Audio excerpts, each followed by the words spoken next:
Rav Elchonon Wasserman wants to inform us about who is fit to lead Israel or the world. And he says as follows, V'ine dina Torah b'zeh yadua. He says this is a law of the Torah, and it's a well-known law. Ki kol adam she'en bo yirat shamayim, en memanim oto l'shum minui b'Yisrael. Anyone that does not have Yirat Shamayim, fear of heaven, we are forbidden from putting him in a position of power over Am Yisrael in any way, shape, or form. Not a king, not a politician, not a teacher, not a dayan, not a rabbi, nothing. Why? He's missing the key ingredient in order to qualify to be a teacher. Now, he says this is a well-known law, meaning it's not an opinion, it's not an ideology, but rather it's a law. And he brings the Rambam in Hilchot Melachim, in chapter 1, Halakha number 7.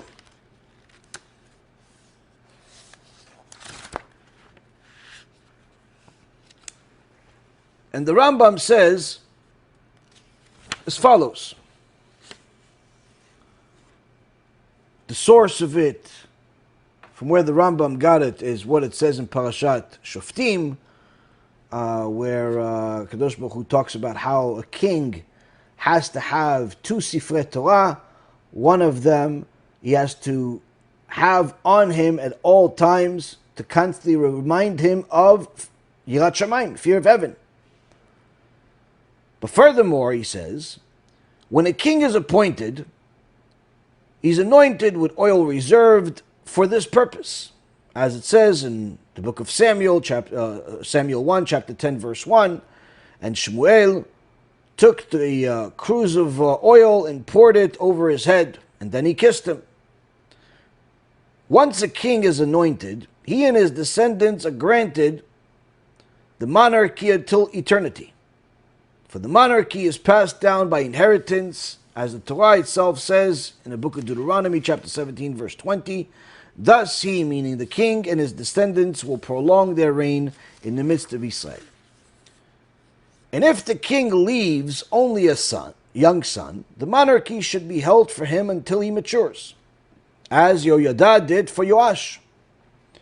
The order of inheritance of the monarchy is the same as that governing the inheritance of property. An older son is given precedence over the younger one. Not only the monarchy, but all other positions of authority and appointments in Israel are transferred to one's children and grandchildren as inheritance forever. So this first part is in essence telling us how not just the monarchy, but any position of power is handled according to Hashem. Furthermore, says the Rambam, the above applies if the knowledge and the fear of God of the son is equivalent to that of his ancestors. Here, for the first time, he's mentioning the qualifications that are required by this authority.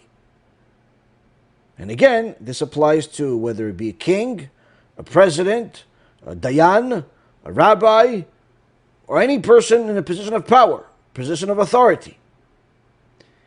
If his fear of God is equivalent to theirs, but not his knowledge, he should be granted his father's position and given instruction. Meaning, if he is knowledgeable, but nowhere near as wise as his father, but he still has the fear of God, like his father, then he still qualifies to be a king, meaning that you don't have to be a genius to be an authority, but you do have to have fear of God. You have to have Yirat Shamayim. However, says the Rambam, under no circumstances should a person who lacks the fear of God be appointed to any position in Israel, even though he possesses much knowledge, Meaning, even if the person is an absolute genius, revolutionary, IQ off the charts, the world has never seen such a smart person. He's smart and he's rich and he knows everything about everything. But he's missing fear of God. He's missing the Yirat Shamayim. The Torah decrees he is forbidden, and we are forbidden from allowing him to have any authority over Am Yisrael. Now, this obviously only pertains to Jewish leaders. This is not pertaining to non-Jews that are beyond our control. But the point being here is that in the world today where Yirat Shamayim, the fear of God, has become almost like a insult or a derogatory thing to have or to even speak about, we actually see that the reason why people are told that fear of God is something that you don't need to concern yourself with, you should be focused on love of God, and all types of other false teachings that people say, whether they call themselves rabbis or not, is because they themselves, those people themselves that are saying this, don't have fear of God. And that's why they speak against it. You know, I was sent a video by somebody, a student of mine just the other day, of some relatively well-known rabbi who tries to provoke people's, I guess, their attention or whatever by saying he doesn't believe in God, he believes in Hashem, and those are two different things, whatever. You know, in my opinion, a very foolish thing to say and to even try to explain, but nonetheless, that wasn't really the thing that bothered me the most when I watched some of to see what's behind this this so-called provocative statement. What bothered me the most is that at some point this rabbi said, "Listen, this when the somebody was interviewing him, saying, listen, it's the teachings of punishment, Gehenom, Kafakela." All these horrible things are very detailed in the Torah. It's not like some parable. It's not a foreign belief. This is the foundation of the Torah. So what do you say about that? Because you're saying that, not to teach fear. He says, no, that was for a different generation. This generation is not going to accept teachings about fear. Now, aside from the fact that what he said is heretical, because one of the 13 principles of faith is that Zot Torah v'lo tiyeh muchlefet, that this is the Torah and it'll never be changed. The Torah that we got on Mount Sinai is the same Torah that we have today, and it'll never change. Not a single word, not a sentence, not a paragraph, nothing. Everything is exactly the same. And the fact that there are certain people that maybe are more inclined to listen to some parts of the Torah than they are the others does not change the Torah itself. And for him to say that people shouldn't teach that way and shouldn't talk that way is not only wrong, but it's actually part of the problem that we have today, where people think that learning about what the Torah says in practically every parasha in the Torah, about punishment and how Hashem destroyed the world at the time of Noach, punished Adam HaRishon right off the bat when he violated his decree not to eat from the tree of knowledge. He constantly reminds us to listen to him, or else there's going to be consequences.